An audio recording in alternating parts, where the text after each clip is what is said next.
sweet bitches. Shane Smith's in the house. The Joe Rogan Experience. Train by day, Joe Rogan podcast by night, all day. It's when you take away any sort of rules, when you take away shit, we are bad people. That's why people, as they get older, become Republicans. Right? Yeah, that's what it is. They start, they start understanding human nature. And don't they go, let the children come knife me. You fucking people need discipline. Don't let them put a knitting needle in my liver. Yeah, show me a man who's a young man who's not a liberal, and I'll show you a man with no heart. Show me an old man who is not a conservative, and I'll show you a man with no brain. Right. There you go. There's a certain element of human nature. I don't know who said that, but there's a certain element of human nature. Good it is a good quote. Yeah, I don't remember who wrote it though. You're supposed That's to remember it. It's much more authentic. Just say, some smart dude. Yeah, no, I don't know who actually said this one, and then you actually sound left to our own devices. But I wonder if that's going to change now because of the internet. I wonder if we think about what a short period of time it's been around since the mid '90s to now. It's a blip in human history, and the dissemination of information is so much easier now. I wonder if that's going to change things. I wonder if that's going to spread the better life, or spread the idea of the better life across the world. Because do they have the internet in the Congo? No. Nothing. No. Shit. No. Cell phones? Not really.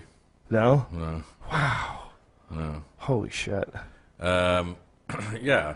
I mean, I don't know. It's weird because I was in Libya during the revolution, and they all had cell phones, and that's how they were communicating, and that's how they did it. Actually, they did a lot of their organization through Twitter and stuff.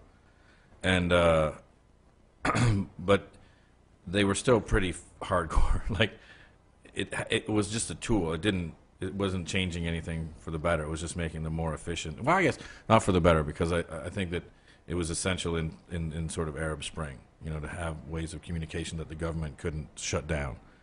But didn't they eventually wind up killing the whole internet? They did, yeah. They did, but they opened sites that you could get through dumb phones even. Ah. Yeah, and then the rebels freed up the cell phone towers so that people could communicate. Yeah, but Egypt shut down the whole internet. When you see that, and then you come back to America and you see Occupy Wall Street, what do you think? Do you like, oh shit? Do you guys know what the rest of the world is like?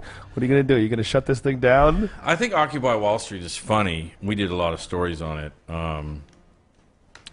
Just because I always say Europe gets up my nose because their politics is kind of like first-year university. It's like they read a book, and so therefore I know politics. But American politics is like high school, and so they're like, well, we just want to, the rich people should give more to the poor people, and everyone should just share it more. And you're like, well, that's redistribution of wealth. That's communism. That's each according to his own, according to his need. And you sit there and say, well, if you're taking money, if the state gets to take money from everyone and decide who gets it, well, you can just look at the Soviet Union or China before they became the most capitalist country on earth. So is that what you're saying? Yeah. You want communism? No, we don't want that. We just want it to be nicer. We want it to be fair. And so you hear why do you need all that money? But I'm just looking for a job. Right. Why do you need? I would be more into it for sure because I like chaos and I like riots and stuff. But during a destratification, like we're a young new media company, so during destratification of power, you get in. So you like chaos. Chaos is what we feed on, what